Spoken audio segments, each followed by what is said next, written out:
এগুলোর সাথেই থাকতে হয়। কি বলেন, ঠিক কিনা? এমন কোন মানুষ আছে কিনা পারিবারিক ভাবে, যে কোনো নারী হোক পুরুষ হোক, কথা বলার মধ্যে, লেনদেন করার মধ্যে, মানুষের সাথে চলাফেরা করতে হয়তো সত্য কথা বলতে হবে অথবা মিথ্যা কথা বলতে হবে। কথা তো বলতে হবে, হয়তো এটা সত্য হবে নয়তো এটা মিথ্যা হবে। কি বলেন, ঠিক কিনা? 2 নম্বর, পারিবারিক ভাবে ব্যক্তিগতভাবে আমরা যখন সমাজে বসবাস করি, এলাকায় থাকি, তখন দেখা যায় কারোর সাথে কোনো একটা জিনিস লেনদেন করার কাছে একটা ওয়াদার মুখোমুখি হই। আমরা অনেক জিনিসের মুখোমুখি হই। এটা ব্যবসার সাথে সম্পর্ক নয়, ব্যবসায়িক কাজে হোক, ব্যবসায়িক ছাড়া যে কোনো লেনদেন হোক অথবা পারিবারিক ভাবে হোক, একটা জিনিস দেওয়া না দেওয়ার যে একটা ওয়াদা করে, এই ওয়াদা রক্ষা করা একটা ইমানদারের দায়িত্ব। 24 ঘন্টা কাজের মধ্যে এগুলোর সাথে আমাদের থাকতে হবে। 3 নম্বর, আমানত। আমার জীবনটাই তো আমানত। আমার পুরো জীবন ব্যবস্থা মত পর্যন্ত আমার কাছে অনেকগুলো আমানত। আমানতকে রক্ষা করতে হবে। চোখ কান খোলা রেখে আমাকে কদম দিতে হবে হুঁশিয়ারের সাথে, আমার থেকে যেন আমানতের খেয়ানত না হয়। এই জন্য 3টা জিনিসকে আল্লাহর হাবিব অত্যন্ত গুরুত্ব দিয়েছেন। ব্যক্তিগত জীবনে, পারিবারিক জীবনে এগুলো অত্যন্ত প্রয়োজন। সদা সর্বদা মানুষ এগুলার মুখোমুখি হয়। এই জন্য 3টা গুরুত্বপূর্ণ জিনিসের উপর যদি মানুষ উঠে আসতে পারে, আমলকে এরকম ভাবে সুন্দর করতে পারে, সত্য কথা বলবে, ওয়াদা অনুযায়ী আমল করবে, আমানতকে রক্ষা করবে, আশা করা যায় তার থেকে অন্যান্য আমলগুলা, ছোট ছোট আমলগুলা আস্তে আস্তে চলে আসবে। এই 3টা বিষয়ের বিপরীত। কোন মুসলমানদের ইমানের দাবি কিন্তু মিথ্যা কথা বলা নয়, কোন মুসলমানদের ইমানের দাবি কিন্তু ওয়াদা খেলাপ করা নয়, কোন মুসলমানদের ইমানের দাবি হইল আমানতকে খেয়ানত করা নয়। ইমানদারের আলামত হলো সত্য কথা বলা, মিথ্যা কথা না বলা। ইমানদারের আলামত হলো ওয়াদা রক্ষা করা, ওয়াদাকে ভঙ্গ না করা। ইমানদারের আলামত হলো আমানতকে রক্ষা করা, আমানতের খেয়ানত না করা। প্রশ্ন হতে পারে, করলে সমস্যা কি? প্রত্যেকটার জন্য আলাদা শাস্তি আছে। দুনিয়ার মধ্যে তার লাঞ্ছনা আছে, আখিরাতের মধ্যে তার জন্য অপমান আছে। আল্লাহ বলেন, তোমাকে দুনিয়াতে আমি লাঞ্ছনা করতে চাই না, আখিরাতে অপমান করতে চাই না। সুন্দরভাবে গাইডলাইন দিয়েছি, তোমার জীবন ব্যবস্থাকে সাজাও। দুনিয়াতেও মানুষের কাছে ভালো থাকতে পারবে, সমাজের মানুষের কাছে ভালো থাকতে পারবে, পারিবারিকভাবে বাড়ির মধ্যে মানুষের কাছে ভালো থাকতে পারবে। তাহলে তোমাকে দুনিয়াতে সুন্দরভাবে সবার সামনে শ্রদ্ধার সাথে থাকার জন্য 3টা আমলের কোনো বিকল্প নাই। এই 3টা আমল করলে ইমানের দাবি অনুযায়ী আমল করা হবে, আল্লাহ খুশি হবে। আল্লাহ খুশি হবে তো জান্নাত নসিব হবে। সুবহানাল্লাহ বলে। আর 3টার বিপরীত হলো মুনাফিকের আলামত। মিথ্যা কথা বলা ঈমান বিরোধী কাজ, মুনাফিকের আলামত। ওয়াদা খেলাপি করা ঈমান বিরোধী কাজ, মুনাফিকের আলামত। আমানতের খেয়ানত করা ঈমান বিরোধী কাজ, মুনাফিকের আলামত। সমস্যা কি? মুনাফিক হয়েছি, তাতে কি হয়েছে? এইটা এবার আসেন, সমস্যা কি? এটা ঈমানের সাথে যায় না। ঈমানের দাবি হলো এগুলাকে মেনে চলা, বর্জন যেটা করছে বর্জন করা, মানা যেটা এটা মেনে চলা, এইটাই ঈমানের দাবি। কোনো বাড়াবাড়ি ছড়াছড়ি নাই, প্রান্তিকতা নাই।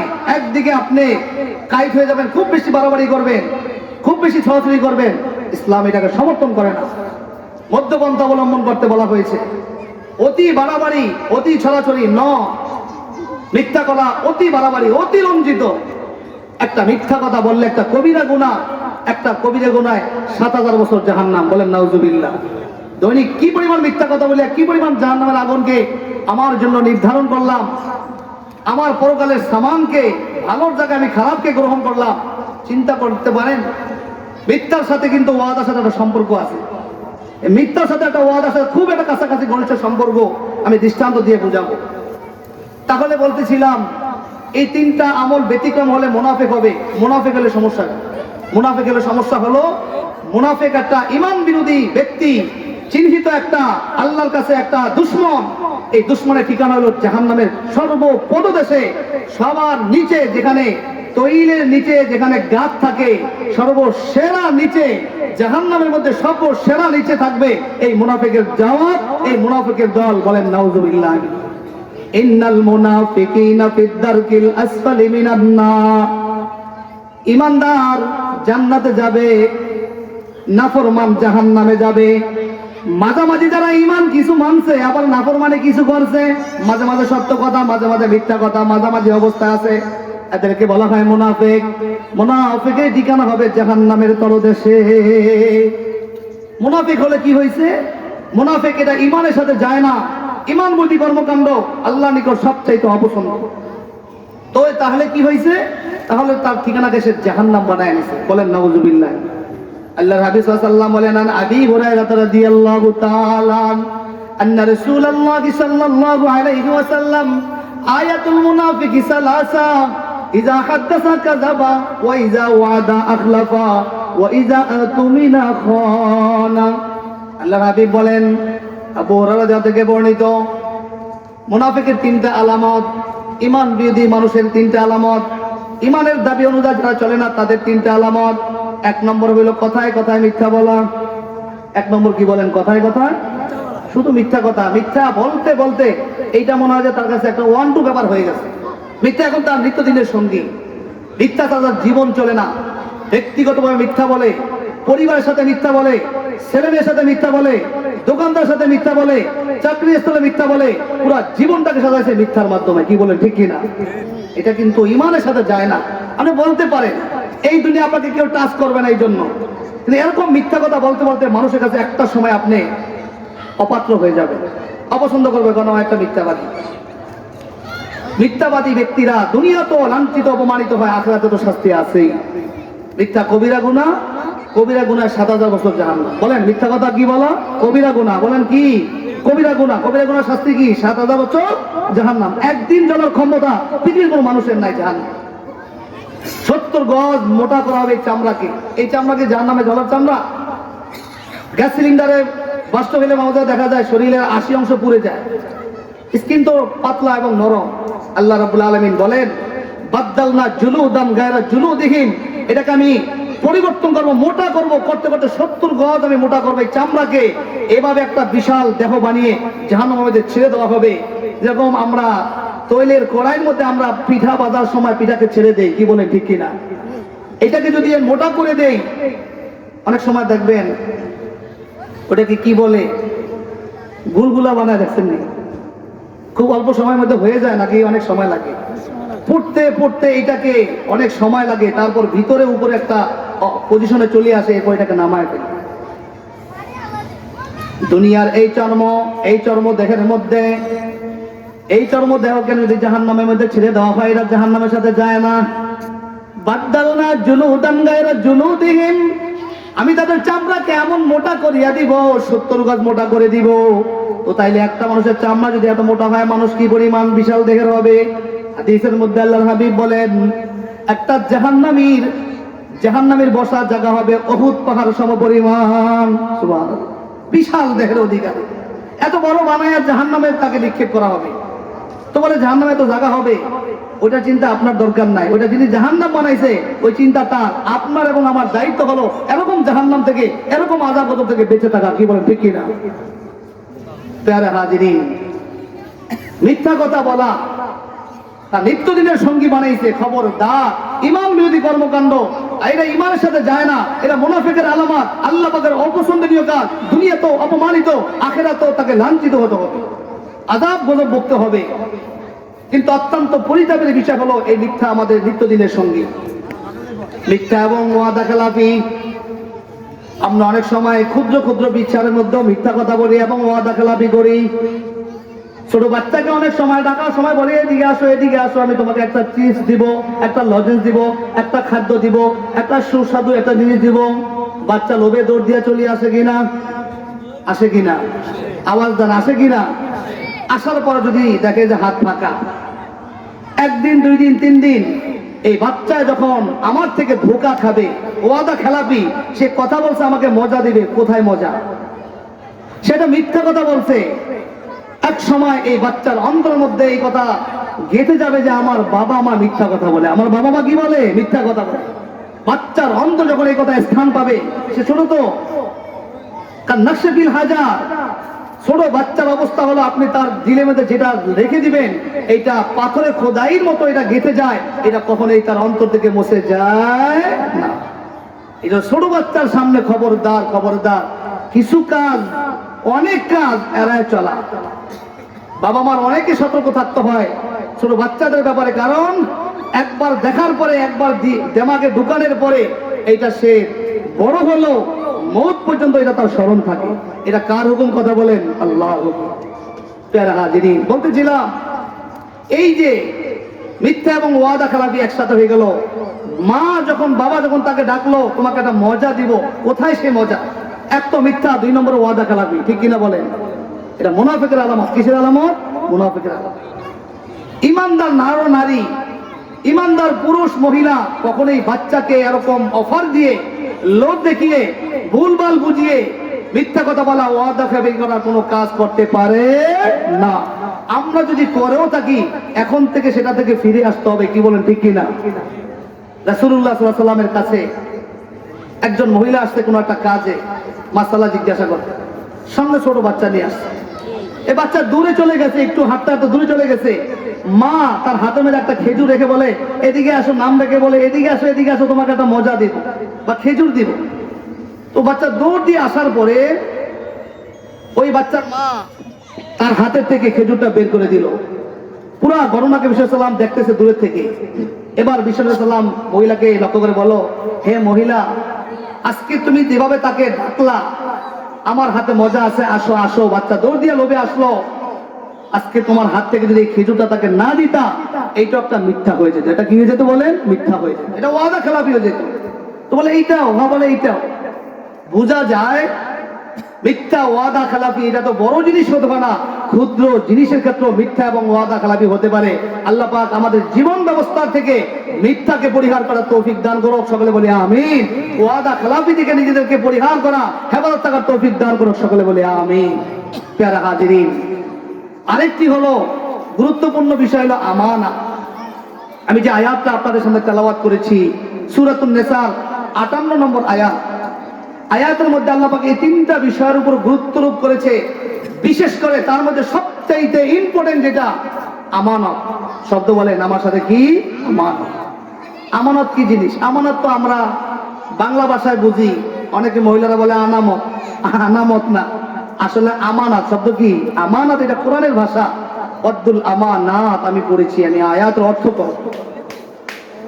আমানত, আমানত বলতে আমরা যেটা বুঝি সেটা হলো কেউ কিছু স্বর্ণ গহেনা, টাকা পয়সা, গচ্ছিত সম্পদ আমার কাছে রাখছে, আমি এটাকে রক্ষণাবেক্ষণ করেছি, এটাকে হেফাজত করেছি, এটাকে আমি অন্য কাজে ব্যবহার করি নাই, খেয়ে ফেলি নাই, ঠিক ঠিক মতো তার কাছে পৌঁছায় দিছি বা পৌঁছায় দিব, এটাই তো আমানত। কি বলেন? সামাজিক ভাবে আমরা এটাকে আমানত মনে করি না? বলে এই টাকাতে খরচ করা যাবে না, না না, এটা আমাকে আমার কাছে আমানত রাখে। তা টাকা পয়সা আমানত কেউ রাখে, স্বর্ণ গহেনা, গচ্ছিত সম্পদ কেউ কার কাছে আমানত রাখে। এটাকে নিজে ব্যবহার না করা আমানত রক্ষা, এটাকে যততত্র ফালায় না রাখা আমানতের রক্ষা, এটা চুরি হয়ে যাও, ডাকাতি হয়ে যাও, নিয়ে যাও, এটাকে হেফাজত করা আমানতের রক্ষা। প্যারা হাজিরিন, এটাও কিন্তু নিঃসন্দেহে আমানত। কিন্তু আমানত এই শব্দটা কিন্তু ছোট এই ব্যাখ্যার সাথে সম্পৃক্ত নয়। আমানত একটা শব্দ, তার অর্থ এবং মর্ম ব্যাপক এবং বিস্তৃত। বলেন সুবহানাল্লাহ। রব্বে কারীম বলেন, আমি তোমাদেরকে একটা জীবন ব্যবস্থা দিয়েছি, এই জীবন ব্যবস্থা দেওয়ার পরে জীবন ব্যবস্থার জন্য একটা গাইডলাইন দিয়েছি, আল কোরআন। কোন বান্দা যদি জীবন ব্যবস্থাকে কোরআনের গাইডলাইন অনুযায়ী চলে, তাহলে রবের পক্ষ থেকে যে আমানত দেওয়া হলো, আমানতকে রক্ষা করলো। আমাদের জীবন ব্যবস্থা আল্লাহর পক্ষ থেকে একটা আমানত। জীবন ব্যবস্থাকে আল্লাহর হুকুম অনুযায়ী চালানো, এটা হইল একটা আমানত। জীবন ব্যবস্থা আমানত। আল্লাহ পাক যে জীবন দিয়েছে, আমাকে মানুষ বানিয়েছে, আমাকে এটা একটা আমানত দিয়েছে, তোমাকে আমি জীবন দিলাম, এই জীবন কেমনে চলবা, কেমনে চালাইবা। বিদেশে গেল তো একটা গাইডলাইন দেয়, কি বলেন, দেয় কিনা? ওই যে গাবুয়াতে এটা প্রশিক্ষণ দেয়, ভাষা প্রশিক্ষণ দেয়, কিভাবে চলবা, তুমি কোন বিষয়ে যাবা, একটা গাইডলাইন দিয়ে দেয়। তো দুনিয়াতে আমাদেরকে জীবন দিয়েছে, এই দুনিয়াতে চলবা 60 বছর, 50 বছর, 100 বছর, একটা গাইডলাইন দিয়েছে, নাম কি বলেন? আল কোরআন। কি নাম? আল কোরআন। তো বলে এই যে জীবন ব্যবস্থা যে আল্লাহ পাক দিয়েছে, এটা আমানত। সবাই বলেন এটা কি? আমানত। কিভাবে? আল্লাহ রাব্বুল আলামিন সূরাতুল আযমের মধ্যে বলেন, ইন্না আরাজনাল আমানাতা আলাস সামাওয়াতি ওয়াল আরদি ওয়াল জিবালি ফাআবাইনা আন ইয়াহমিলনাহা ওয়া আশফাকনা মিনহা ওয়া হামালাহাল ইনসান ইন্নাহু কানা যালুমান জাহুলা। সকলে বলে সুবহানাল্লাহ। রব্বে কারীম বলেন ইন্না আরাদনাল আমানাতা আলাস সামাওয়াত, কেন আমানতের কথা উল্লেখ করছে, আমানতটা কি সেটা বলে নাই? খেয়াল করবেন সবাই, আয়াতের মধ্যে আল্লাহ পাক আমানত বলেছে। আমি আমার একটা আমানত বিশাল সাত আসমানের উপর রেখে দেওয়ার জন্য প্রস্তাব করেছে। আসমান একটা আমানত আছে, গ্রহণ করো। আবাইনা, আসমানে করে আমি পারতাম না, আসমান অস্বীকার করলো। তো বলে তুমি সুবিশাল সাতটা আসমান, তুমি একটা আমানত নিতে পারবে না বুঝি? তো বলে আমানতের কি কাজ? তো বলে আমানতের কাজ হলো আল্লাহর হুকুম যেভাবে দেওয়া হবে এভাবেই চলা, আর এভাবে চললেই জান্নাত, এভাবে না চললে জাহান্নাম। একটা আমানত তোমাকে দিতে চাই। আসমান বলে আমি এরকম আমানত গ্রহণ করতে পারবো না, আমি অশিক্ষিত। জানাই কেন? এমন একটা বিশাল গাইডলাইন, আমল করলে জান্নাত, আমল না করলে জাহান্নাম। আমার থেকে অনেক সময় খেয়ানত হতে যেতে পারে, আমি এরকম আমানতকে নিয়ে জাহান্নামের আগুনে জ্বলতে চাই না। এবার আসমান আমানতকে, আমানতের প্রস্তাব আল্লাহর কাছে ফেরত দিছে, বলে না আমি এরকম আমানত দিতে পারবো না। তাহলে আমানতের কথা আছে। আমানতটা কি? জীবন ব্যবস্থা। আমানত কি কথা বলেন? জীবন। এই আসমানকে মনে করেন একটা কথা, আরই আসমানকে একটা জীবন দিবি। তো এরপর কি কাজ? এরপর কাজ হলো আমি আমার যে হুকুমগুলো যেভাবে দিব, গাইডলাইন, এভাবে মানবা। তো তারপর না মানলে, তো বলে মানলে জান্নাত, না মানলে জাহান্নাম। তো বলে সুবহানাল্লাহ, আমি এটা পারতাম না, আমার থেকে তো উল্টা পাল্টা হয়ে যাওয়ারই চাইতেই তো পারে। কি বলেন? কথাটা যুক্তি কিনা? আয়াতের মধ্যে আল্লাহ পাক এই গল্প শুনাইতেছে, ভাই এই জীবন ব্যবস্থা আমি আসমানকে দিতে চাইছি, আসমান করে না, পারতাম না। ওয়াল আরদি, এবং জমিনকে প্রস্তাব করেছে, জমিন তুমি সাত জমিন, তুমি জমিনের উপরে বিশাল বিশাল পাহাড় পর্বতমালা গাছপালা তরুলতা, তোমার মধ্যে যোগ্যতা আছে, তুমি আমানতকে গ্রহণ করো। তো বলে কি কাজ? বলে আমানতকে রক্ষা করতে হবে, রক্ষা করলে জান্নাত, না এলে জাহান্নাম। বলে মাফসাই আমার থেকে এরকম আমানত রক্ষা নাও হতে পারে, আমি এই আমানতকে গ্রহণ করতে পারবো না। জমিন অস্বীকার করলো। ওয়াল জিবাল, পাহাড়ের কাছে আল্লাহ পাক প্রস্তাব রাখলো, পাহাড় তুমি সুবিশাল একটা শক্তিশালী পাহাড়, পাহাড়কে জমিনের ফেরাগের জন্য দিয়েছে আল্লাহ পাক। জমিন যখন পৃথিবীতে নতুন বানায়, তখন জিব্রাইল আমিন সাল্লাল্লাহু আলাইহি ওয়াসাল্লামকে আল্লাহ পাক পাঠায়, তো জমিনে একটু দাঁড়িয়ে আসো, যখন নড়াচড়া করে কিনা। পৃথিবীর 3 ভাগের 2 ভাগ হইতো কি পানি, 1 ভাগ হলো জমিন। নতুন যখন জমিন বানায়, তখন জমিন জিব্রাইল যাওয়ার পরে ওখানে কুদরতি তার কদম রাখার পরে দেখা যায় জমিন লড়ে। আর নৌকা লড়ে কিনা পানির মধ্যে, কথা বলে ইয়া আল্লাহ, জমিন দি লড়ে। তা আচ্ছা ঠিক আছে।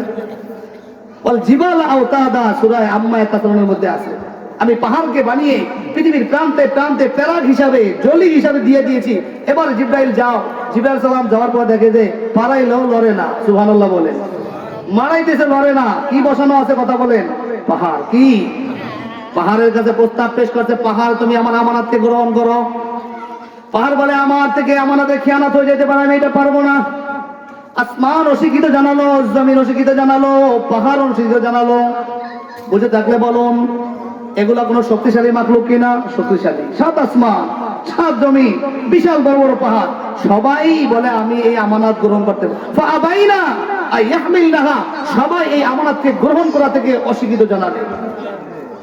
ওয়া হামালাহাল ইনসান, মানুষের কাছে প্রস্তাব পেশ করলো, হে মানুষ, তোমাদেরকে আমি একটা জীবন দিব, তো তারপর একটা গাইডলাইন দিব, তারপর তো মানলে জান্নাত, না মানলে জাহান্নাম। তো এবার মানুষ কয় আচ্ছা ঠিক আছে, নিলাম। সুবহানাল্লাহ বলেন। চ্যালেঞ্জ গ্রহণ করছে কে? মানুষ। সেই চ্যালেঞ্জ কি আজকে রুহু জগৎকে বানানোর পরে আল্লাহ রাব্বুল আলামিন প্রস্তাব পেশ করছে, আলাস্তু বিরাব্বিকুম, আমি কি তোমাদের প্রভু, প্রতিপালক? রব মানে প্রতিপালক। প্রতিপালক বলা হয় তাকে যিনি কোন একটা জিনিস বানানোর পরে তার পুরো সংরক্ষণ, দেখভাল, সব জিনিসের A to Z ব্যবস্থা যে করে, তাকে বলা হয় রব। তাকে বলা হয় কি? রব, প্রতিপালক। তা আল্লাহ পাক আমাদেরকে সৃষ্টি করছে কিনা?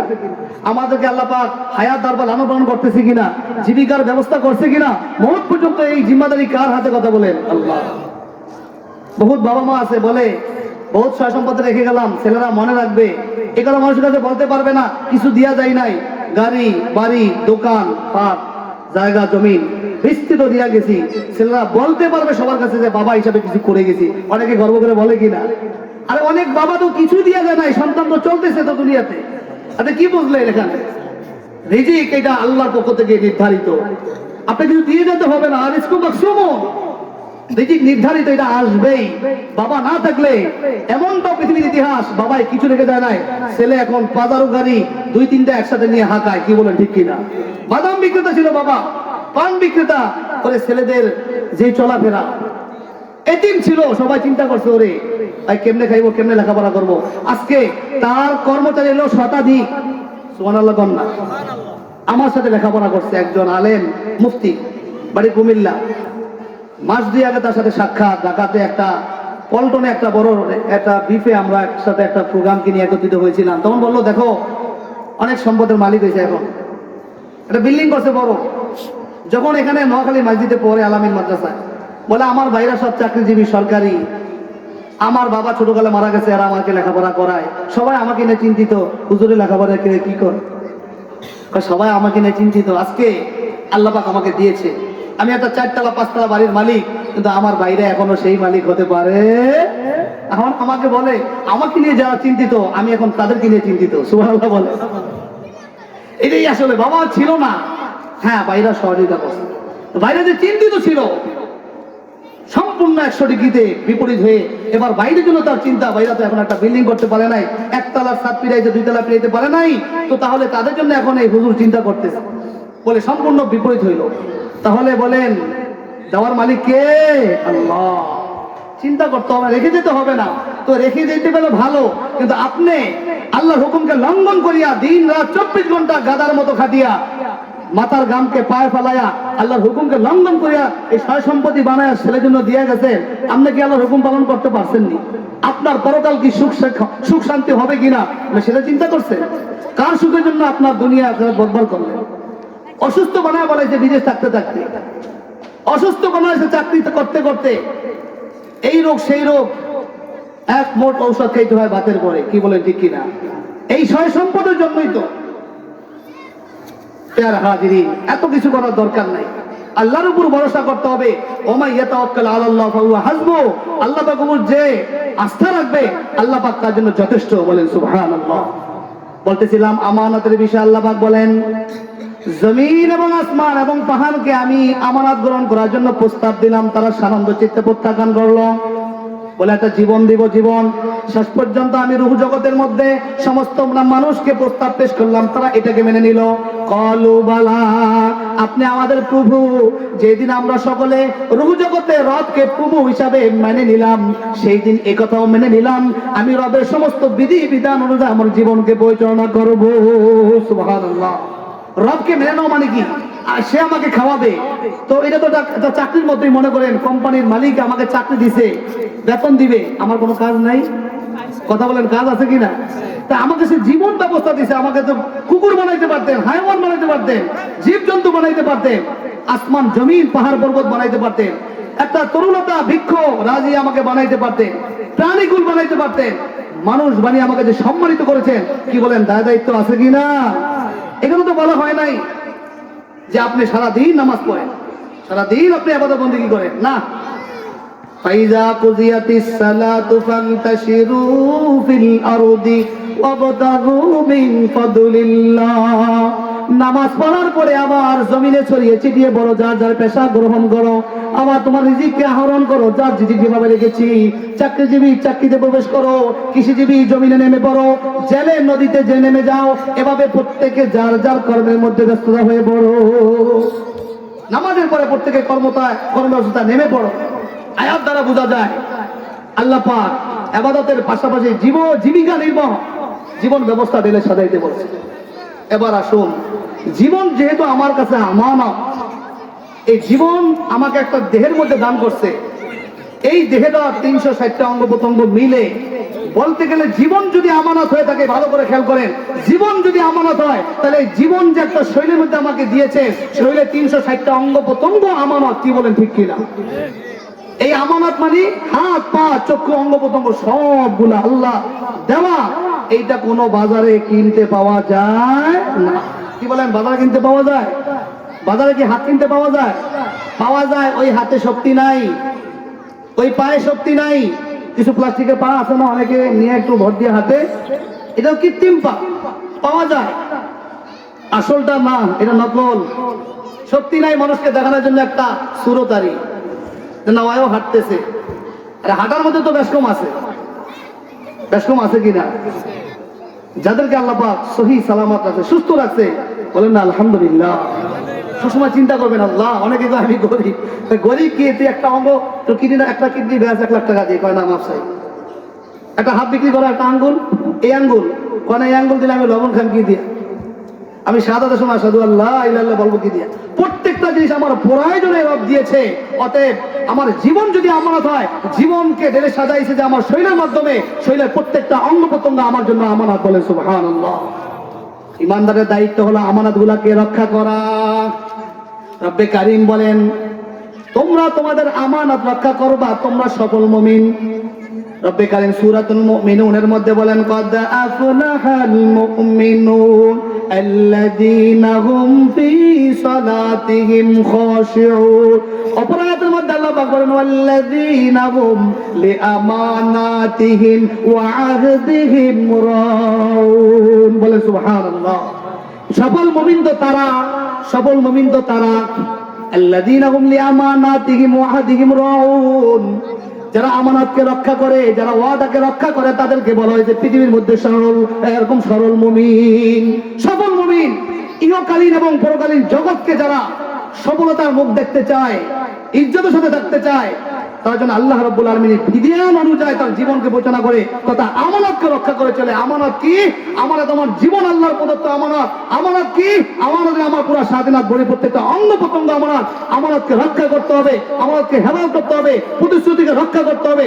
আমরা আলাস্তু বিরাব্বিকুম দ্বারা সেই আল্লাহ পাকের বিধান মানার যে প্রতিশ্রুতি দিয়েছিলাম, এখন যদি আমি সেই আমানতের খেয়ানত করি, আমি তো মুনাফিকের মধ্যে পড়ে যাব। কিসের মধ্যে পড়ে যাব?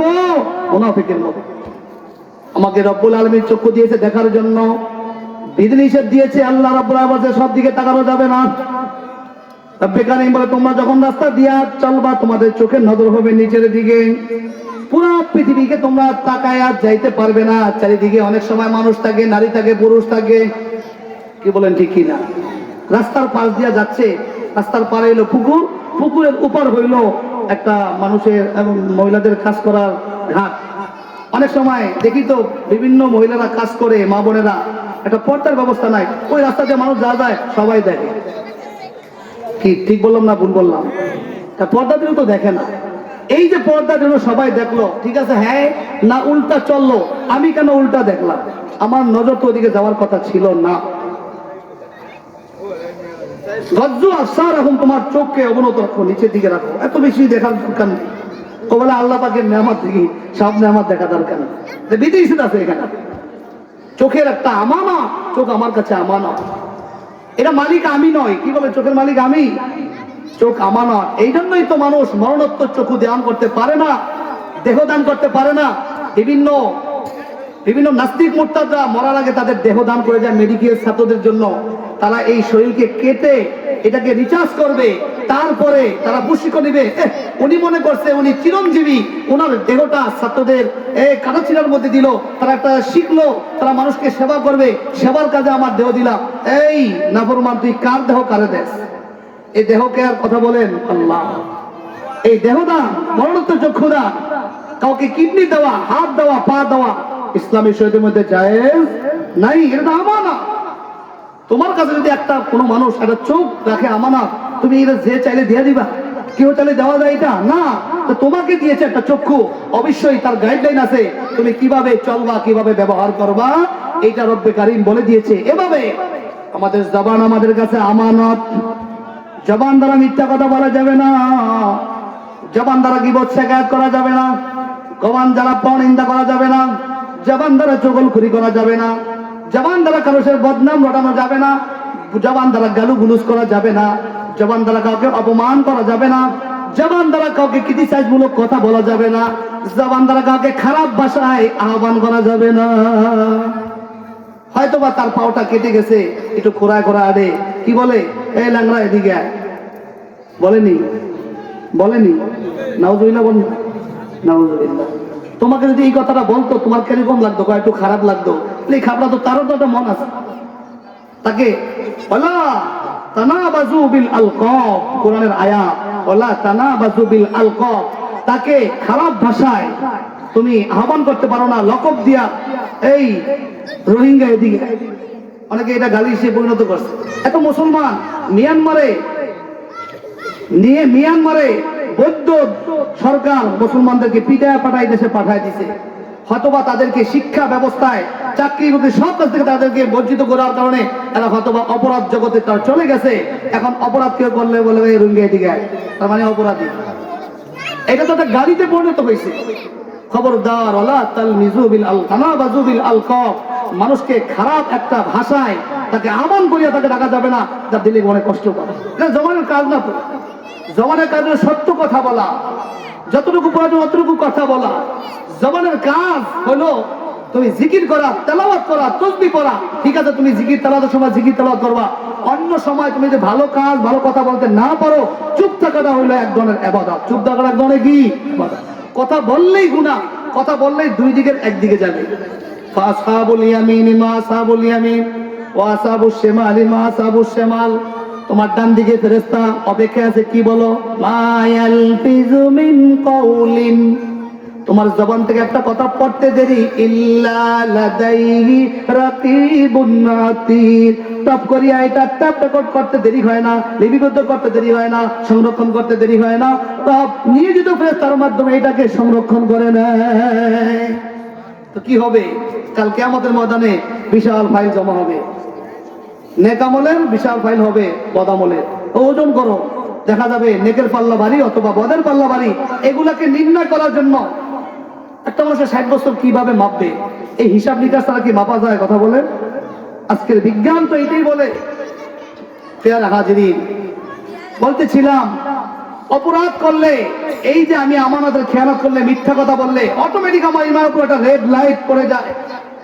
সৌদি আরব সহ বিভিন্ন মিডল ইস্টে যারা গেছেন বা যারা জানেন, গাড়ি নাকি তার পয়েন্টে থেকে বেশি উঠলেই একটা কি মামলা পড়ে যায়, অটোমেটিক একটা মামলা পড়ে যায়, একটা সিল চলে আসে বলে অটোমেটিক তার মেসেজ চলে আসে, অটোমেটিক চলে আসছে। আপনাকে বলতে হবে না, ফোন করতে হবে না যে আপনি অপরাধ করছেন, এই অপরাধের জন্য এত টাকা এত ডলার জরিমানা, অটোমেটিক রেড সিগন্যাল পড়ে গেছে। যারা মিথ্যা কথা বলে ইমানের রেড সিগন্যাল, যারা ওয়াদা খেলাপি করে ইমানের রেড সিগন্যাল, যারা আমাদের খেয়ানত করে তাদের ইমানের উপর রেড সিগন্যাল। কি হয়েছে? এই লোকটা আস্তে আস্তে এমন হবে, এগুলা করতে করতে তার ইমান সুন্দর খাতা হবে, সে ভালো কাজ আর তার কাছে ভালো লাগবে না। অনেকে জিজ্ঞাসা করে নামাজ পড়তে আসো, বলে ভালো লাগে না, ওদিকে মন টানে না। নাফরমানি করতে করতে দিলে এমন দাগ পড়ে গেছে, একটা দাগ কালো দাগ, একটা গুনাহ করলে একটা কালো দাগ পড়ে অন্তরে, আরেকটা গুনাহ করলে আরেকটা অন্তরে কালো দাগ পড়ে, আরেকটা গুনাহ করলে, এভাবে গুনাহ করতে করতে পুরো অন্তরটা কালো কুচলি হয়ে যায়। নাউজুবিল্লাহ বলে। হযরত আসওয়া চুমা দেয় যেটা, এটা হযরত আবিয়া ছিল, এটা সাদা পাথর ছিল, জান্নাতি পাথর। গুনাহগারের মুখ লাগতে লাগতে অথবা সে গুনাহ করতে করতে, এটার ইতিহাস অনেকগুলো ইতিহাস আছে। একটা ইতিহাস হলো আদম আলাইহিস সালামকে যখন জান্নাত থেকে আল্লাহ পাক বের করে দেয়, সে পৃথিবী ঘুরে কাঁদতেছে। তো আল্লাহ রাব্বুল আলামিন তার তওবাকে কবুল করছে, বলে ঠিক আছে এখন আর জান্নাতে যাইতে হবে না, দুনিয়াতে থাকেন। এই আমরা মানুষ পৃথিবীতে বসবাস করার সুযোগ তার মাধ্যমে হয়েছে। তো বলে আমাকে স্মরণ করার জন্য, জান্নাতকে স্মরণ করার জন্য একটা কাবা শরীফ বানান, একটা মসজিদ, এখানে নামাজ পড়বেন। তাহলে আমি জান্নাতে যে ছিলেন তার নমুনা হিসাবে একটা পাথরকে এনে দিলাম, তো দেখলে যেন জান্নাতে করার স্মরণ আসে। ঠিক আছে, পাথর ওই হযরত আসওয়াদ যেখানে ফিট করা ওখানে আছে। পাথর একদিন চুমা দিয়ে ওই নামাজ পড়তে আছে আদম আলাইহিস সালাম, তো পাথরের সাথে সাক্ষাৎ হয়েছে, পাথর জবান খুলে গেছে, বলে কি আদম খবর কি? তুমি তো জান্নাতে ছিলা, দেখছো একটা অপরাধ করার কারণে তুমি জান্নাতের নাজ নেওয়া ভোগ বিলাসকে আজকে ত্যাগ করে তুমি দুনিয়াতে আজকে প্রান্তে প্রান্তে কান্না করতেছো। আর কত আযাব গজবের জায়গা, কোনো নেয়ামত নাই, কামাই করিয়া খাইতে হয়। তো বলে এভাবে দুই চারটা কথা বলার কারণে আদম আলাইহিস সালাম মনে কষ্ট পেয়েছে। আল্লাহ, এমন অপরাধ করলাম, আজকে পাথর পর্যন্ত আমাকে বিভিন্ন কথা বলে লজ্জা দেয়। নবীর মনের কষ্ট আল্লাহর কাছে অনেক লেগে গিয়েছে। রব্বে কারীম সঙ্গে সঙ্গে অপরাধের কারণে নাকি হযরত আবিয়াসকে সাদা পাথরকে কালো পাথরে রূপান্তরিত করে দেন। এই একটা ঘটনা এখানে আছে। আবার অনেক নাফরমানরা চুমু দিতে দিতে নাকি নাফরমানের সাথে আসরের কারণে এটা নাকি কালো হয়ে গেছে, এটাও আছে। বলতেছিলাম রেড সিগন্যাল কি হয়েছে, তাতে কি সমস্যা? কিছু সমস্যা নাই, ইমানের রেড সিগন্যাল পড়ে যায়, রেড সিগন্যাল যখন পড়ে যায় তখন এই ইমানদার আস্তে আস্তে ইমানের কাছ থেকে, দ্বীনের কাছ থেকে, নেকের কাছ থেকে, আল্লাহর হুকুম থেকে আস্তে আস্তে সরে যায়।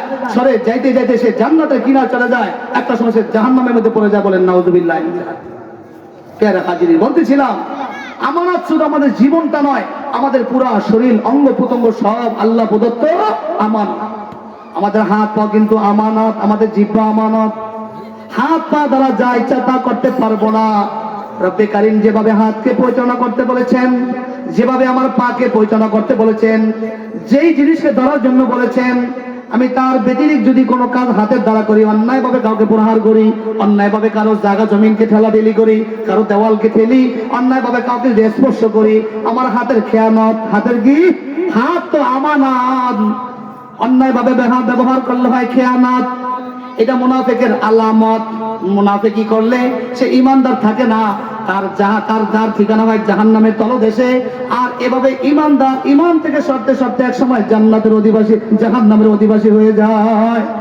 অতএব আমানত তো শুধু আমাদের জীবন নয়, আমাদের এই অঙ্গ প্রত্যঙ্গ নয়, বরং আমানতের একটা ব্যাখ্যা ব্যাপক এবং বিস্তৃত। সেটা হলো আমাদের কথাবার্তার মধ্যে কিছু আমানতের ব্যাপার আছে।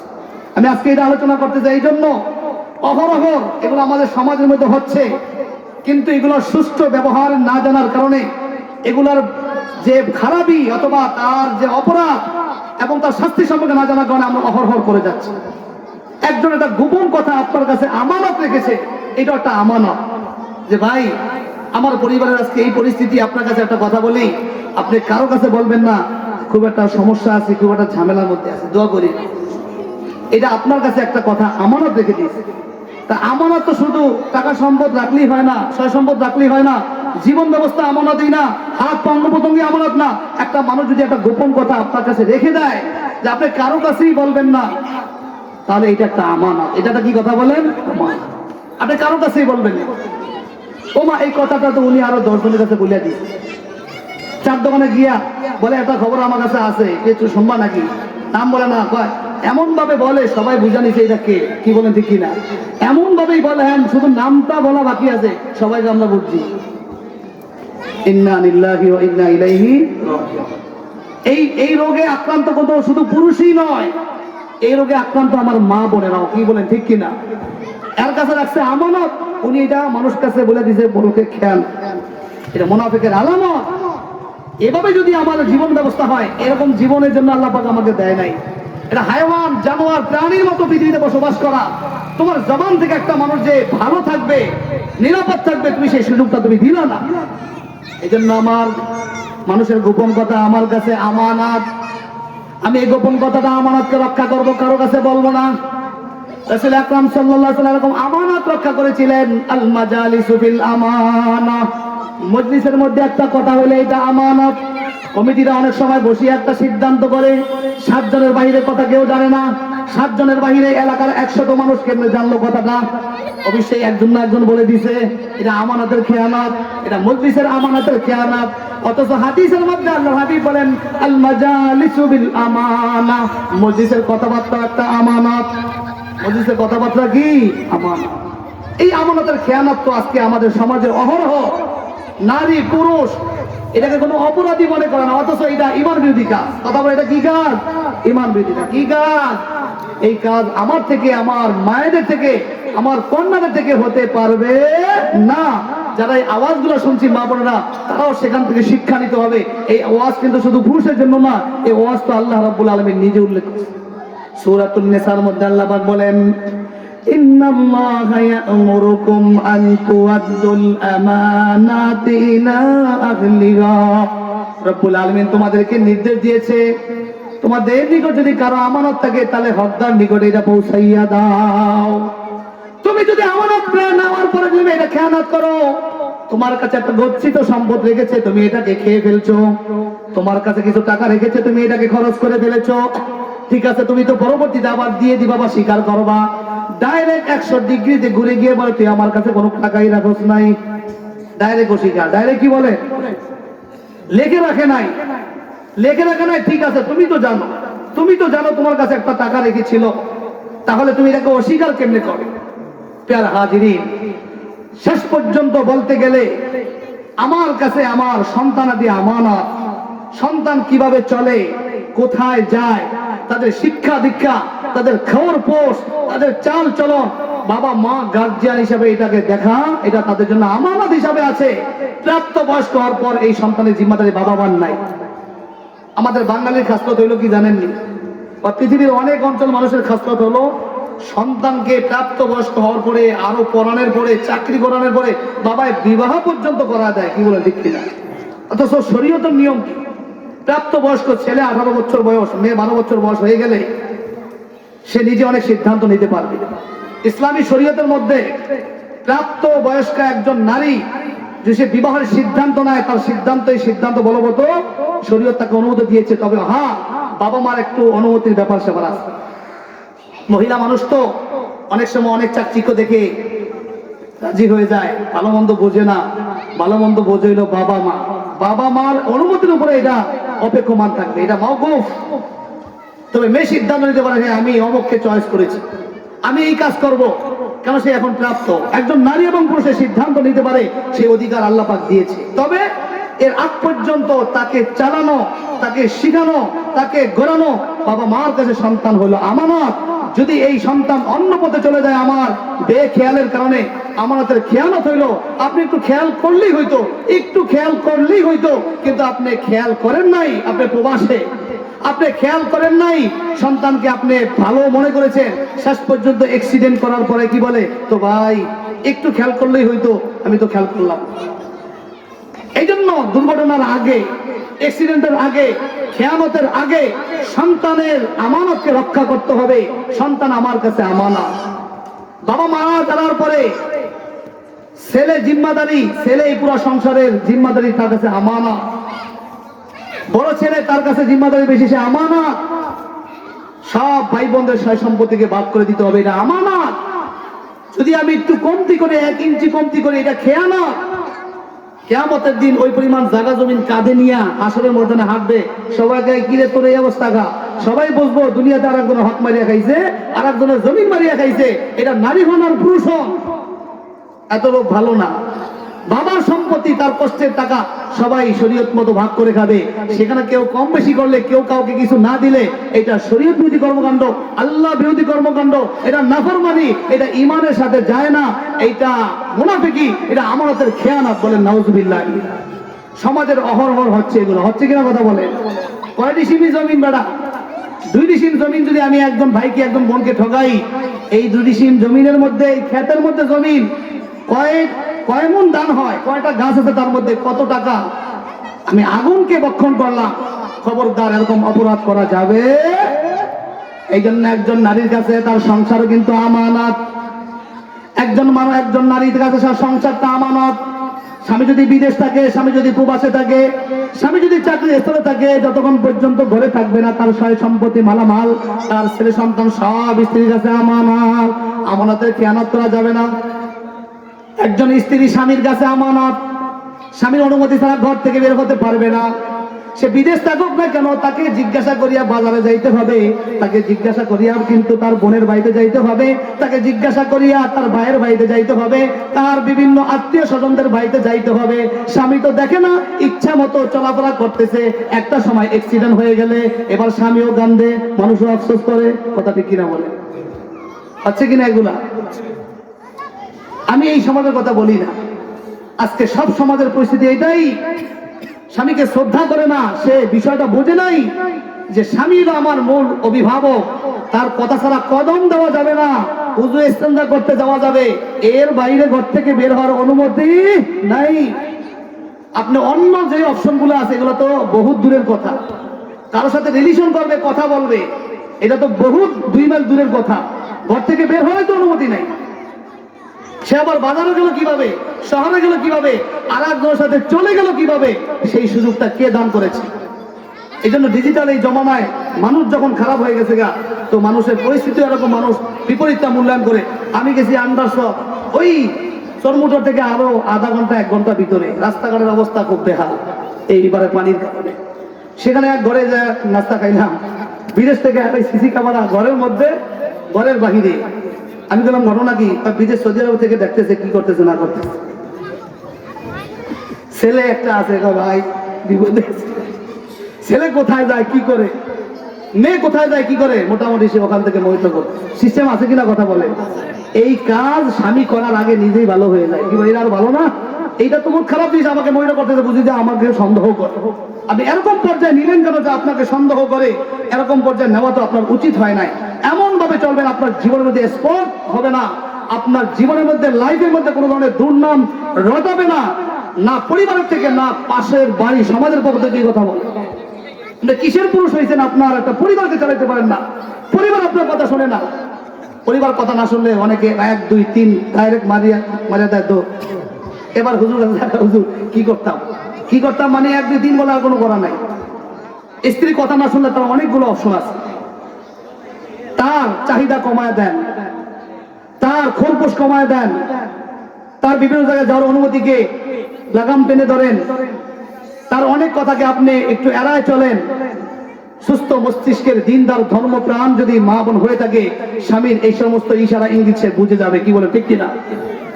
আস্তে আস্তে ভালো দিকে চলে আসবে। কিন্তু ঘাড়ুয়া মার্কা যেগুলো আছে এগুলা কয় না, আমারে যদি 1% দেখা আমি 2% দেখা দিই, আমার বাপ ভাইরা বিদেশ থাকে, আমাদের কি কম আছে নাকি? হ্যাঁ, স্বামীরে দেখায় দিব, দেখায় দিতে শেষ পর্যন্ত স্বামী তো উল্টা পাল্টা কারণে, পুরুষ তো কাজকর্ম করে, কোন সময় কি থাকে, কোন অবস্থায় থাকে খবর নাই, শুধু একটা ফোন মারিয়া দেয়, ঝগড়া করে, শেষ পর্যন্ত স্বামীর মাথা গরম হইলে 1 তালাক 2 তালাক 3 তালাক দিয়া দেয়। এই সুযোগটা করে দিল তো একজন নারী। জিজ্ঞাসা করতে হবে তুমি কি এখন অবসর কিনা, আমি কিছু কথা বলবো। উনি আছে কাজে, ওখান দিয়ে বসে রাগারাগি করতেছে, এখান দিয়ে ফোন দিয়া ওনার বাড়িতে কি হয়েছে, ওনার মার সাথে বাবার সাথে এগুলো বলতেছে, মাথা গরম হইব নিয়ে কথা বলে। সুস্থ মস্তিষ্কের নারী স্বামীর মহব্বত, আদব, কায়দা, লেহাজ এগুলো রাখতে হবে। তাকে জিজ্ঞাসা করতে হবে আপনি কি এখন ব্যস্ত কিনা, আমি কথা বলবো, তাহলে আমি রাত্রে কথা বলবো আপনার সাথে, আমি 12টা বাজে কথা বলবো, উনিও বলতে পারে ঠিক আছে আমি অবশ্যই টাইমে ফোন দিব। এটাই তো দুনিয়া, এটাই তো তথ্য আদান প্রদানের সিস্টেম, এটা সুন্দর জীবনযাপন। হুট করিয়াই ঝগড়া, হুট করিয়াই তালাক। আজকে সমাজে ঘরে ঘরে তালাক, অন্দরমহলে তালাক, 4 দেওয়ালে তালাক, মোবাইলে তালাক। তালাক এত ব্যাপকভাবে হয়ে গেছে আজকে নারীর কারণে, পুরুষের কারণে। পুরুষের চাইতে আমি নারীর দায়ী দিব বেশি। এই জন্য ঘরে ঘরে আজকে ওরকম তালাকপ্রাপ্ত নারীকে নিয়ে বসবাস করা হচ্ছে। তো এটা তার সন্তান হইলে সে সন্তান জালদ হচ্ছে, তার বসবাস এটা হারাম হচ্ছে, এটা অবৈধ হচ্ছে। নাফরমানি করিয়া সেজদা দিলে সেই সেজদা কি কবুল হইবে? দান সদকা তো কবুল হইব না। ওলা সালাত ওলা সিয়াম ওলা যাকাত ওলা হজ্জান, নামাজ ওলা হজ যাকাত একটাও কবুল হইতো না। আমাদের কাছে অহরহ ফতোয়া আসে, 100টা ফতোয়া আসে, 90টা হলো তালাকে। এমন কিছু বিষয় হাজিরিন বলতেছিলাম, সন্তান আমার কাছে আমানত, স্ত্রী আমার কাছে আমানত, স্ত্রীর কাছে সংসার আমানত। প্রত্যেক যদি তার আমানতকে রক্ষা করে চলে, পৃথিবীতে কোনো অশান্তি হবে না, পরিবারে কোনো অশান্তি হবে না, আল্লাহর হুকুম লঙ্ঘন হবে না, ইমানের বাহিরে যাবে না, মুনাফিক হবে না, জাহান্নামে যাইতে হবে না। একজন নারী যদি ভালো হয়, এই নারী জান্নাতে যাবে। একজন নারী যদি খারাপ হয়, হ্যাঁ নিজে জাহান্নামে যাবে, 4 জনকে নিয়ে যাবে। কয়জনকে? আওয়াজ দেন না কেন? নাকি যাইতেন না? আমাদেরকে জানাবে যাইতে চাই, নাকি যাইতে চাই, কিন্তু 4 জনকে নিয়ে যাবে। আপনার যাওয়ার ইচ্ছা দরকার না, আপনাকে টানিয়া জাহান্নামে নিয়ে যাবে। এই কথা কি শোনার দরকার আছে কিনা কথা বলে? একজন নারী যখন জাহান্নামে যাবে অপরাধের কারণে, নারী বলবে আমি একা যাব না, আমার অভিভাবক যারা আছে তারাও যাইতে হবে। একজন নারীর 4 জন অভিভাবক তাকে পর্যায়ক্রমে। একজন নারী যখন পৃথিবীতে জন্মগ্রহণ করে মেয়ে হিসাবে, তার পরিবারের অভিভাবক হলো তার বাবা। বাবা তার জীবন ব্যবস্থাকে সুন্দরভাবে শিক্ষা দীক্ষা, তার খোরপোশ দিয়া লালন পালন করিয়া বড় করিয়া বিবাহ দিবে, আর একজনের হাতে সুপর্দ করিয়া দিবে। এই ক্ষেত্রে যদি কোনো গ্যাপ না থাকে, তার জিম্মাদারি বাবাই নিতে হবে। এই ক্ষেত্রে যদি কোনো ডিস্টার্ব হয়ে থাকে, যার কোনো ত্রুটি হয়ে থাকে, তার জিম্মাদারি বাবাকে নিতে হবে। বাবা যদি ইন্তেকাল করে, বাবা তার সন্তানকে রেখে গিয়েছে, তার 4 ছেলের মধ্যে বড় ছেলে তার গার্জিয়ান, এই বোনের গার্জিয়ান হবে তার বড় ছেলে, এই মুরব্বীর বড় ছেলে, এই বড় ছেলে এই পরিবারের এখন জিম্মাদার, পরিবারের গার্জিয়ান। এই জিম্মাদার থাকা অবস্থায় তার অধীনে যারা থাকবে তাদের কথা মানতে হবে। এই তাদের কথাকে লঙ্ঘন করে যদি কোনো ব্যক্তি এইভাবে চলতে, কোনো মহিলা যদি এভাবেই চলে, তাহলে মহিলা তো জাহান্নামে যাবে, তার বড় ভাইকেও নিয়ে যাবে। একজন নারী তার যখন পৃথিবীতে ভাই থাকবে না, তাকে যখন বিবাহ দিয়া দিবে, তার স্বামী হলো তার অভিভাবক। স্বামীর কথা মেনে চলতে হবে, স্বামী তাকে দেখভাল করতে হবে। স্বামীর কথা দেখভাল করার প্রসঙ্গে সে স্বামীকে মানতেছে না, অথবা স্বামী তাকে সুযোগ দিয়েছে অপরাধ করার জন্য। এভাবে সে অপরাধ করতে করতে অপরাধ জগতে যখন চলে যায়, সে যখন জাহান্নামে যাবে, তার স্বামীকে সঙ্গে নিয়ে সে জাহান্নামে যাবে। একজন পুরুষের যখন, একজন নারী যখন তার স্বামী থাকবে না, স্বামী মারা যাবে, যদি আল্লাহর হুকুমে তার সন্তান থাকে, তার ছেলে সন্তান হলে, তার ছেলে সন্তান হলো তার জন্য অভিভাবক। কয় নম্বর? 4 নম্বর। প্রথম কে ছিল? স্বামী। স্বামী মারা যাওয়ার পর তার ছেলে, বিবাহ দেওয়ার পর তার স্বামী, তারপরে স্বামী মারা গেলে তার ছেলে সন্তান হলে বড় ছেলে। তাহলে একজন নারীর অভিভাবক কয়জন? কথা বলেন। বাবা, বড় ভাই, স্বামী, বড় ছেলে। বলেন বাবা, বলেন না কেন? বাবা, বড় ভাই, স্বামী, বড় ছেলে। মানে এগুলো যদি থাকে তাইলে পর্যায়ক্রমে প্রত্যেকের জিম্মাদারি আছে। কি বলেন, আছে কিনা? ঈদের সময় জামা কাপড় কিনে দেন, ভাইয়া আমার জন্য এটা নিয়ে আসবেন, তো বলে আমার বোন একটা আশা করছে আব্বা নাই, তাহলে এগুলো নিয়ে যাই। এত আবদার পূরণ করলেন, সে উদ্ভট চলাফেরা করে, সে উল্টা পাল্টা চলাফেরা করে, মায়া মহব্বত কারণে বলেন নাই, শেষ পর্যন্ত একটা অকারণ ঘটে গেছে, সবাই জিব্বায় কামড় দেয়। জিব্বায় কামড় দেওয়ার আগেই তো তাকে দেখভাল করে সঠিক পথে আনার সুযোগ ছিল। কি বলেন, ঠিক কিনা? রব্বে কারীম বলেন, আমানতকে রক্ষা করো। ইয়া আইয়ুহাল্লাযীনা আমানু তাকুনুল্লাহ ওয়া রাসূল, আল্লাহ এবং আল্লাহ রাসূলের আমানতকে তোমরা রক্ষা করো। আল্লাহ এবং আল্লাহ রাসূলের আমানতকে রক্ষা করা মানে আল্লাহ আল্লাহ রাসূল যেভাবে নির্দেশ দিয়েছে তোমাকে চলার জন্য, পুরুষকে চলার জন্য, নারীকে চলার জন্য, তুমি সেভাবে তোমার জীবন ব্যবস্থাকে চালাও। এইটাই হলো তোমার আমানতকে, আল্লাহ আল্লাহ রাসূলের আমানতকে রক্ষা করো। আল্লাহ কি কোনো আমানত আছে না? আয়াতের মধ্যে যেটা বলতে চায়, ইয়া আইয়ুহাল্লাযীনা আমানু তাকুনুল্লাহ ওয়া রাসূল, তোমরা আল্লাহ আল্লাহ রাসূলের আমানতকে রক্ষা করো। আল্লাহ আল্লাহ রাসূলের আমানত হলো আল্লাহ আল্লাহ রাসূলের প্রদর্শিত পথ, তাদের জীবনের গাইডলাইন অনুযায়ী তোমরা চলো, এই আমানতকে চলিয়ে রক্ষা করো। ও তাকুনু, এবং তোমরা খেয়ানত করিও না, তাকুনু তোমরা খেয়ানত করিও না। এভাবে যদি আমাদের জীবন ব্যবস্থাকে আমানতের সাথে সাজাইতে পারি, সিরাতাল্লাযীনা আনআমতা আলাইহিম মা'আন নাবিয়্যিন ওয়াস-সিদ্দীকিনা ওয়াশ-শুহাদা'i ওয়াস-সালিহিন। রব্বে কারীম বলেন, এভাবে যদি তুমি নবীর তরিকা অনুযায়ী চলতে পারো, আল্লাহর হুকুম অনুযায়ী চলতে পারো, সিরাতে মুস্তাকিমের পথে চলতে পারো, তোমার হাসর হবে ঈমানদারদের সাথে, তোমার হাসর হবে নবীদের সাথে, তোমার হাসর হবে সিদ্দিকীনদের সাথে, তোমার হাসর হবে আল্লাহর পথে জিহাদ করে শহীদদের সাথে। আল্লাহ পাক আমাদের সকলকে আল্লাহ আল্লাহ রাসূলের প্রদর্শিত পথ অনুযায়ী জীবন ব্যবস্থাকে ঢেলে সাজিয়ে আমরা যেন জান্নাতের সুউচ্চ মাকাম অর্জন করতে পারি। কি বলেন, রাজি আছি কিনা? আল্লাহ যেন প্রত্যেক অভিভাবককে যার যার অবস্থান থেকে তাদের অভিভাবকত্ব দায়িত্ব এবং আমাদের দায়িত্ব রক্ষা করার তৌফিক দান করুক। সকলে বলি আমিন। ওয়া আখিরু দাওয়ানা আলহামদুলিল্লাহি রাব্বিল আলামিন। আসসালামু আলাইকুম।